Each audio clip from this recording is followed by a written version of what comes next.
Beautiful day, huh? How is this a beautiful day? Cardano is down 10% and I'm also down 20% on Litecoin. Yes, babe, very nice. You're so busy with your phone. Who are you talking to? No one, babe, I'm just checking my crypto. Not again, babe. Can we please just enjoy the moment for once? Hard to enjoy something when your portfolio is down 15%. Sure, babe. Wow, look at this bag. It's so lovely. Useless investment, it only goes down in its value. It'd be better to spend that money on Ethereum. Lovely babe, it would look good on you for sure. Ladies first.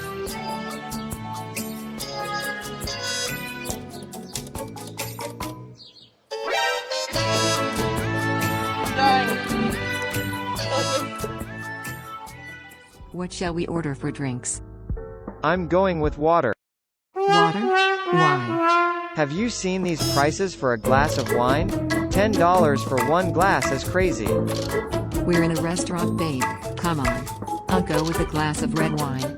If I would have put that glass of wine in Dogecoin, I would have made it at least $40. Are you enjoying it, honey? Yes, it's delicious. Sure.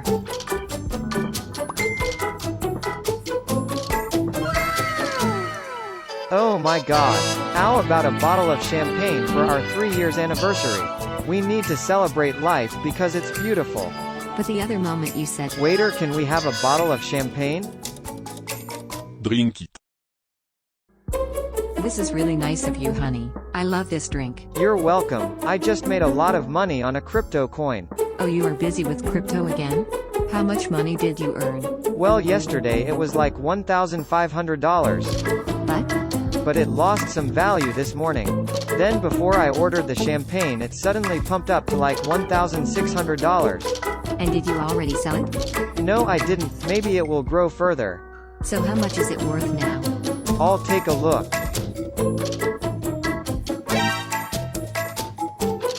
Are you alright? Is it possible to return the champagne, you think? I actually prefer. What up with the wheelhouse? Hope you guys like that little animation. I just grabbed that from Low Budget Short Stories and just put a little music behind it. But look, we're going to have some fun. Even though the days are dark in the crypto world, we are getting a little pumped this evening while I'm recording it, but I don't want to get too excited. These prices are attractive though. So if you already own it or you've been looking to, I mean, you want to find those support bounces. We just got to wait for all this FTX, SBF, and regulation to settle a little bit. And I don't think we're quite there, even though we're getting more information every day. I've been trying to keep you abreast of the situation day by day with all the current news for the last 5-6 videos, and I will continue to do that in this one. There's plenty to go over. If you haven't been on the channel, please hit that subscribe, select all, like the video, and if you're returning, thank you so much for coming back. Guys, we have a Discord. The link is in the description, full of great traders, a great community, good support group, and everybody is sharing ideas, learning, and growing together. So feel free to jump on in. Let's get started. So I think before we get too deep, we should take a look at today's cryptocurrency prices by market cap. So the global crypto market cap is at 788.75 billion. We're down, back below 800 B, not looking good. Bitcoin at 15,846 at the time of recording. Ethereum right at 1100. Ripple almost 36 cents. Cardano almost 31 cents. Doge, 7.5 cents. Matic, 80 cents. Polkadot, $5.18. Litecoin, 62.45. Solana, 11.63. Uniswap, 5.21. Avalanche, 11.88. Chainlink, $6.03. Cosmos, 9.21. These prices are crazy. This whole FTX SBF is complete and utter chaos. It's got me, even though I tell everybody not to be emotional, it's making me emotional. It really is. I don't want to trade. I just kind of want to put my head under the pillow. I don't want to do anything. It's making me kind of sad. I was thinking about downloading the new Call of Duty and just saying screw it for a few days, Maybe just take out some aggression, with some, submachine guns on a video game or something like that. Look, let's take a look at the crypto bubbles. We'll take a look at some news. We'll take a look at some charts, and we'll just see where it all goes, okay? So here we are with the bubbles. We got a mixed bag. I mean, Ape has got a little movement. Chiliz is way down. Hex is down a lot. Curve is up a little bit. Litecoin is holding. Link is doing pretty good. BAT, Ethereum, Dash, doing okay. So yeah, mixed bag. Nothing's overly amazing. Algorand is down quite a bit. Quant's down. Let's take a look at a little bit of the news going on out there. The collapse of FTX has caused pain for customers and the crypto sector at large. It was also a massive blow for FTX's roughly 300 employees, many of whom held a stake in the company or owned its in-house cryptocurrency, FTT. The Wall Street Journal spoke with more than a dozen current and former employees, many of whom said they were stunned by FTX's swift demise and shocked by the alleged misuse of customer funds by its founder, Sam Bankman Fried. Joining us to discuss where this all leaves FTX's workers is our reporter, Alexander Osipovich. Hi, Alex. Thanks for joining me. Thanks for having me. So, you spoke with FTX staff. What was it like for them at the company before the collapse? It was a pretty good place to work. They got paid well. They thought that they were part of this idealistic enterprise because Sam Bankman Fried was so associated with philanthropy and a movement called effective altruism. He pledged to give 1% of the exchange's fee revenue to charity. So these people thought that they were doing good, working at a fast-growing company that was going to change the world. Obviously, things didn't work out so great for the company, but how did employees of FTX find out about the collapse and the allegations of misuse of customer funds that have been made? The employees were basically blindsided by everything that went down. Very, very few of them seem to have known about the misuse of customer funds. It appears the knowledge of that was kept tightly within a small circle of executives, the founders around Sam Bankman Fried. All the other employees I've talked to said they didn't suspect anything, so they were utterly shocked. They basically found out that it was happening the same time we in the public did, through tweets and media reports and things like that. And one of the big complaints that the employees had last week as FTX was trying to sell itself and things like that, they weren't hearing anything from management. Sam came in with some belated updates over the company's Slack channel, but they were very frustrated they weren't hearing anything sooner. And can you tell us what their reactions were as they did find out about the collapse and some of the actions that were taken by Sam Bankman-Fried and other executives? We have sources who told us that one FTX executive, Ryan Salami, actually threw up when he learned about the misuse of customer funds because it was such a shock to him. There are other employees who quit. In fact, I would say many, perhaps most of the staff quit over the space of a few days. They didn't want to be associated with the FTX anymore. They submitted their resignations. It was sort of a rush for the exits. And many people sent Sam angry messages or expressed their discontent over chats or even over Twitter in one case. The fallout, though, for these workers, it goes beyond losing their job, doesn't it? Weren't a lot of them investors in FTX as well? Yes, this was financially ruinous for a lot of these employees. Many of them had taken the opportunity to buy FTX equity. There were different opportunities of doing that, and sometimes they got it as bonuses. And all that equity was wiped out in the bankruptcy.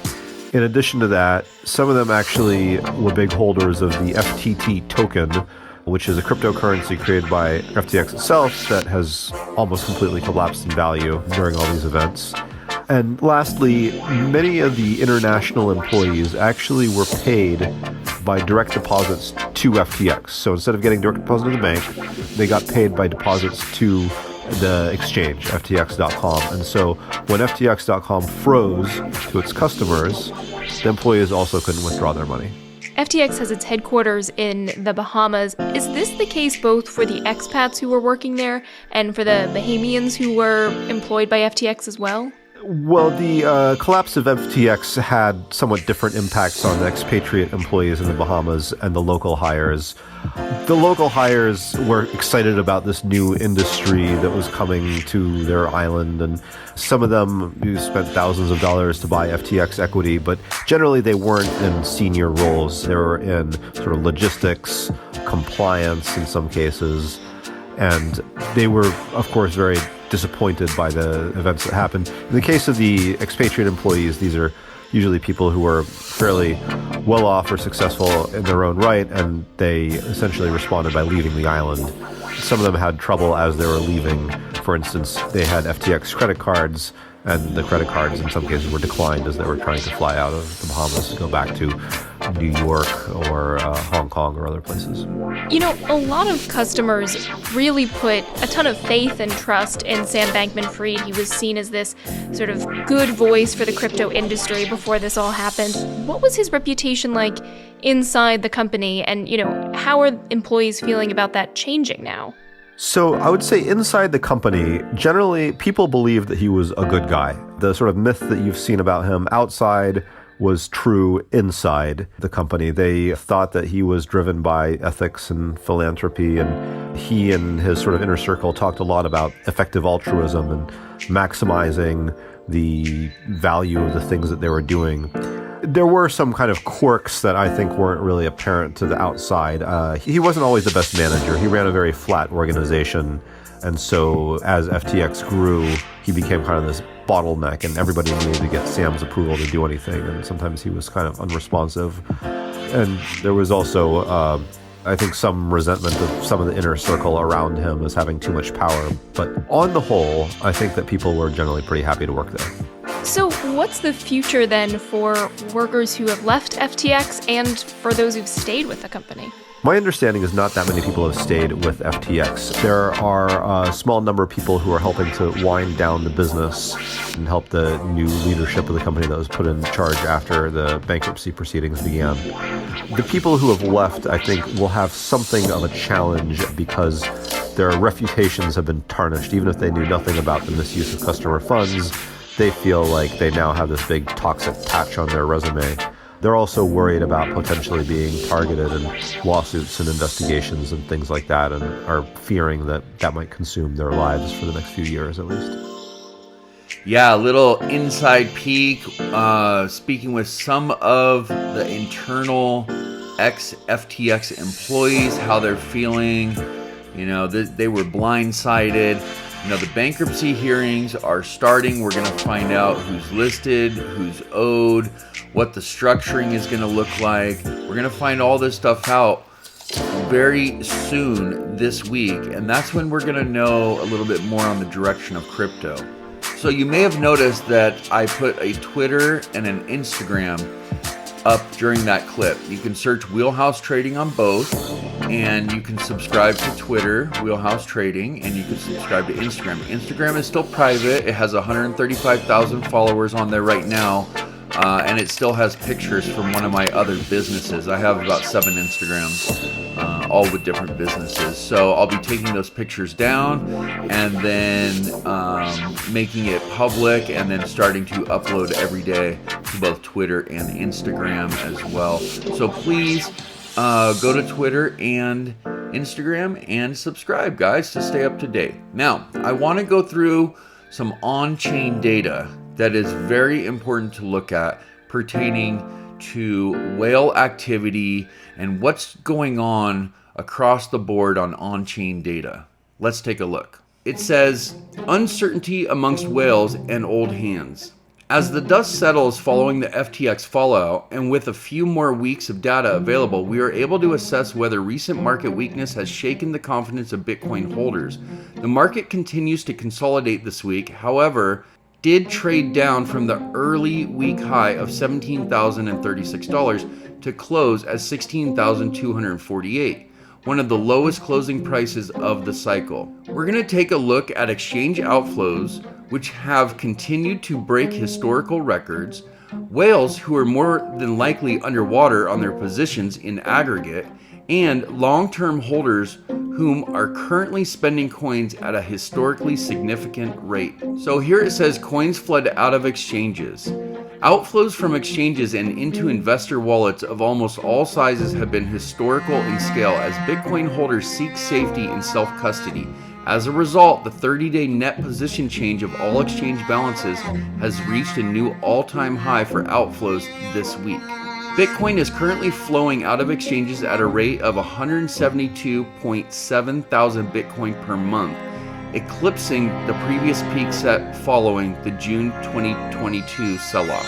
Total confirmed transactions have also seen an uptick over the last 2 weeks, reaching a multi-month high of 246,000 confirmed transactions per day. Out of this total, around 29.2% were related exchange withdrawal transfers, 77.1 thousand withdrawals, and 18.2% were exchange deposit transfers, 48.1 thousand in deposits. The burst of exchange-related activity pushes the dominance of exchange deposits or withdrawal transactions to 47.4% of the total, the highest level year to date. Historically, higher exchange dominance can be associated with bull markets. On a 30-day moving average basis, the combined USD-denominated inflow and outflow volumes across all exchanges spiked higher, reaching 1.72 billion a day this week. Historically, periods where the monthly average of exchange volumes exceeds the yearly has signaled positive market momentum. As more coin volume changes hands in the current market, the combined exchange inflow and outflow volume would have to reach and sustain levels above 2.15 billion to signify positive momentum on this front. Look, whales underwater, a trend which can be observed during the later stages of the 2018-19 bear market in an aggregate increase in the mean inflow volume to exchanges. In other words, the average deposit size across all major exchanges increases in USD terms as the market formed a cycle bottom. This is present across all major exchanges including Binance, Bitfinex, Coinbase, Gemini, and Kraken. A similar trend has been in effect since late May following the collapse of the Luna UST project. This indicates that in general, there has been a net increase in larger size deposits over the last 6 months. This indicates that entities such as whales, institutions, and trading firms have had a larger dominance across exchange deposits. A driving factor of this may be the financial position of whales, entities with more than 1,000 Bitcoin. With spot prices currently at 16.2 thousand, this is the first time since March 2020 that the whale cohort has been at an unrealized loss. In response, whales have actually been depositing coins to exchanges with an excess of between 5,000 and 7,000 per day in net inflows over the past week. This magnitude of financial pain is being expressed across the wider market, with one of the largest spikes in realized loss in the 2020-2022 cycle. A peak daily value of 1.45 billion in realized loss was locked in this week, ranking as the 4th largest in history. A comparably small 83 million in realized profits occurred, suggesting that the vast majority of spent volume at present is sourced from investors from the current cycle, and very little coin volume from previous cycles are on the move. Old hands awaken.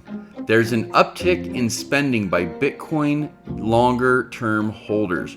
During bear markets, significant and sustained upticks in old coin spending is often a signal of reduced conviction, fear, and capitulation amongst this more experienced cohort. The spent volume age bands metric shows that just over 4% of all spent volume was sourced from coins older than 3 months this week, which is the highest level in 2022. This relative magnitude is coincident with some of the largest in history, often seen during capitulation events and wide-scale panic events. The spent Bitcoin volume older than 6 months has hit also the 5th highest value over the last 5 years. Over 130.6 thousand Bitcoin aged 6 months or more were spent on November 17th alone, with the 7-day average now at 50.1 thousand Bitcoin per day. This suggests that there is significant uncertainty, which is promoting the changing of hands and or shuffling of coins by longer-term investors. In the time since FTX collapsed, a total of 254,000 Bitcoin older than 6 months have been spent, equivalent to around 1.3% of the circulating supply. On a 30-day change basis, this is the steepest decline in older coin supply since the January 2021 bull run, where long-term investors were taking profits in the bull market. The average age per spent coin can be measured via the dormancy metric, which has also seen a significant uptick over recent weeks. Dormancy, which has rallied to 44 days and presents the average age per spent coin across the whole market, and entity-adjusted dormancy has similarly rallied, hitting 78 days. This variant reflects filter data that removes self-spends and internal wallet reshuffling. When both metrics experience a similar spike higher, it provides confidence that a meaningful portion of the spending taking place is related to coins changing hands, and less so to internal wallet shuffling. Thus, it appears that even Bitcoin long-term holders have been spooked by recent events, and a subset of them are spending coins and divesting in response. Finally, we will inspect the behavior of long-term holders, which accounts for the entities that are statistically the least likely to spend in the face of volatility. Their supply has declined by 84,560 Bitcoin post FTX, which remains one of the most significant declines in the last year. As shown in the chart below, LTH supply declines have exceeded 100,000 Bitcoin in 3 back-to-back months through May, June, and July of this year. This makes the current decline notable, but not the largest, although it is still underway. So here's the summary and conclusions. Across many metrics that describe the behavior of Bitcoin longer-term investors, several are signaling that a non-trivial volume of spending and divestment is underway. As noted last week, a slowdown and retrace of these metrics would signify this may be a short-term event. However, with each passing day that these trends persist, it becomes increasingly plausible that a wider scale reduction in confidence is in play. The whale cohort are in a mode of net distribution at present, spending between 5,000 and 7,000 in excess Bitcoin into exchanges. Meanwhile, the flight of coins off exchanges by almost all cohorts is at an all-time high. The whirlwind impact of the FTX collapse continues to play out, and it remains to be seen just how extensive the shakeup to investor confidence has been. Well, this doesn't look too good. Crypto markets are nervous as the FTX collapse dents institutional confidence. Coinbase and MicroStrategy bonds tanked. Crypto markets plunged, and the FTX exploiter hacker moved a total of 180,000 Ethereum. Damn, more than 50% of Bitcoin addresses are now in a loss. Previous bear markets ended with the majority of addresses being out of the money, on-chain data shows. Everybody's hurting. Like I mentioned in the previous videos, FTX-owned liquid exchange pauses all trading after withdrawal halt. And the FTX hacker splits nearly 200 million in Ethereum across 12 wallets. The hacker behind the theft of more than 447 million of crypto from the crypto exchange FTX has been again spotted moving their ill-gotten funds. You might remember after FTX filed for bankruptcy, the new CEO, John Ray, said that unauthorized access to certain assets has occurred.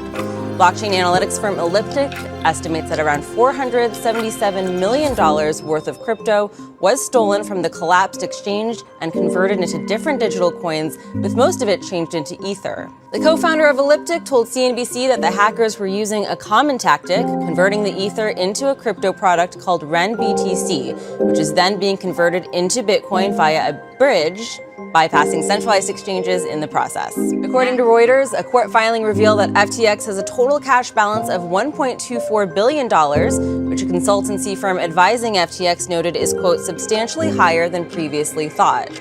Over the weekend, the company said it has launched a strategic review of its global assets and is getting ready for the sale or reorganization of some businesses. The exchange and its affiliates filed for bankruptcy in Delaware earlier this month, leaving an estimated 1 million customers and other investors facing total losses in the billions of dollars. I remember Enron, I remember Lehman's, I remember the Bernie Madoff situation, and these types of major financial, fraudulent, unethical situations of using user funds with high leverage can create a domino effect and mass contagion. So as we find out, and we'll go over, Genesis, if they don't come up with the money, they've already issued a letter to their investors that they're going to file for bankruptcy. Genesis is tied to Grayscale. Grayscale is tied to CoinDesk. It goes on and on and on. We still don't know how deep this goes. We know there's 130 companies listed in a bankruptcy, and there sounds like there's more to come, right? Whoops, there it is. Like I was just saying, GBTC, next Bitcoin price black swan? Question mark. 5 things to know in Bitcoin this week. Bitcoin price rumors around GBTC comes in for a dose of cold feet thanks to FTX. FTX contagion turns to Grayscale Bitcoin Trust. As clouds swirl over the fate of FTX's executive and ex-CEO Sam Bankman Fried, commentators and crypto investors alike are wondering where contagion will strike next. Sentiment suggests that everyone is expecting the worst. A case in point comes in the form of Genesis Trading, part of the digital currency group conglomerate, which last week halted payouts at its crypto lending arm. This not only set off a string of rumors over Genesis's solvency, but also over DCG's future. Reassurances from executives have failed to stem the narrative, which is also focused on the largest institutional Bitcoin investment vehicle, the Grayscale Bitcoin Trust.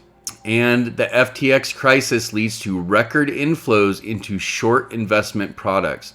The aftermath of FTX collapse has soared crypto investor sentiment with record inflows into short investment products last week.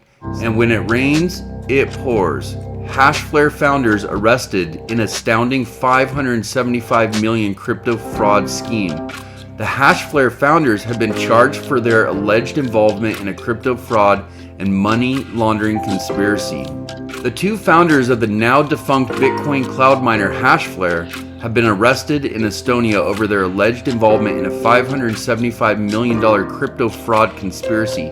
So even though I had just said that if Genesis cannot raise capital, that they have already issued a letter to their investors that they will need to file for bankruptcy, that is reported by the Wall Street Journal, Bloomberg, and the sources are verified.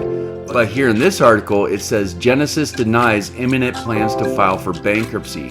The lending firm claims it's having constructive conversations with creditors and plans to resolve the situation without the need for a bankruptcy filing. It's true, they are talking, they are trying to raise capital, and there's probably a pretty good chance that they will. However, if they can't, that will be the result. So yesterday, I had let you guys know in the video that Grayscale did not want to provide a proof of reserves and said, just trust us.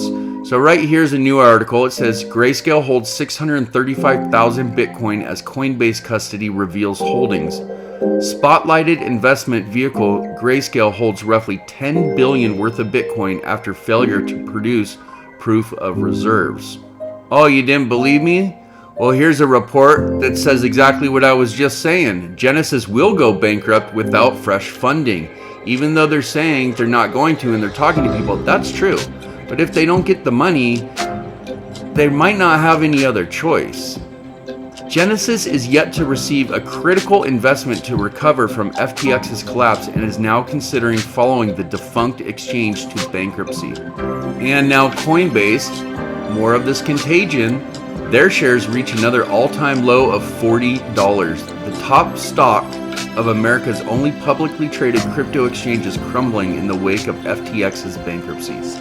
That person in shorts is, of course, FTX founder Sam Bankman Fried, otherwise known as SBF. He's seen here with Bahamian Prime Minister Philip Davis, breaking ground at the site set for FTX's global headquarters.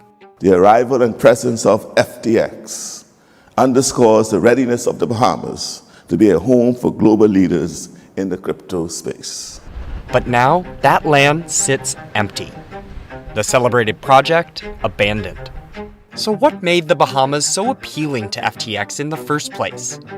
And what will happen to the nation's crypto hub status now that its biggest player has collapsed? The relationship between FTX and the Bahamas has, it's been interesting to watch. WSJ's Angel Au Young went to Nassau to cover the fall of FTX. Obviously, the Bahamian government wanted companies like FTX to come to the Bahamas. And so it went about courting these companies. It was the first to issue its national currency in digital form. It hosted a crypto conference presented by FTX. Welcome to the Bahamas. But most importantly, it enacted a comprehensive legal framework for digital assets like cryptocurrency. The Bahamas is a couple steps ahead from the US of trying to create a regulatory environment for the industry. And that really boils down to the Dare Act that was passed in the end of 2020. The Digital Assets and Registered Exchanges Act, or DARE, is intended to give firms like FTX clear rules to adhere to. The DARE framework doesn't yet exist in the US, but regulation is something SBF has called for. The fact that FTX wanted to make their headquarters in the Bahamas, it gave legitimacy to the DARE Act, and the DARE Act gave legitimacy to FTX. However, having regulations and enforcing them are two different things. The Financial Action Task Force, a global financial watchdog, has previously put the Bahamas on its so-called gray list for increased monitoring. The country was only delisted 2 years ago. The Bahamas regulatory regime is not as harsh, and so most likely FTX was hoping, or maybe even expecting, that the Bahamas would not harshly implement its DARE Act. Both FTX and the Securities Commission of the Bahamas did not respond to requests for comment. There's also how the country deals with taxes. Last month, the European Union added the Bahamas to its tax haven blacklist, which identifies jurisdictions that don't yet comply with all international tax standards. The country doesn't charge personal, capital gains, estate gift, or inheritance taxes. It also doesn't have corporate tax, unless that revenue is derived from within the Bahamas. The US is known for having high personal income taxes, no matter where you live. I mean, you can move to some states and you might have a lower income tax rate, but nothing beats the Bahamas. So I can see why the Bahamas is a particularly attractive option to somebody like SBF, who has publicly stated that he wants to make as much personal money as possible to give back to various causes. Another thing the Bahamas has going for it, it's really close to the US, just about an hour flight to Miami. It's very helpful if you're a company like FTX and you want to attract U.S. business and you want to do business in the U.S., but yet you don't want to be subject to all the regulation and the tax regime. Fly about 2 hours further north, and there's D.C. SBF has become something of a regular on Capitol Hill over the last year, even testifying before the Senate on crypto regulation. The industry has the potential to improve a lot of people's lives. But now, with FTX's collapse, the decision to headquarter in the Bahamas is complicating its bankruptcy. FTX's new leadership is at odds with the country's regulators over who has control over billions in customer assets. Is it going to be the Bahamian authorities who have control of these assets for the liquidation process, or will the SEC be involved? There are still really big questions on who is going to be responsible for holding FTX accountable. It's unclear yet how severely FTX's collapse will affect the Bahamas, but experts expect that it will harm the country and its reputation as a crypto hub. The fact that they've attracted the number 3 digital exchange and that it quickly went from success to bankruptcy has jeopardized the new product and the new innovation that the Bahamas has undertaken, unfortunately. FTX's collapse will likely force the Bahamas and other governments to look more closely at the crypto industry. For years now, every government has known that this is an issue that is not going to go away. But with this collapse, now that billions upon billions of customers' money has been lost, it's going to force these governments to enact an accountability framework much faster than they might have been willing to do previously.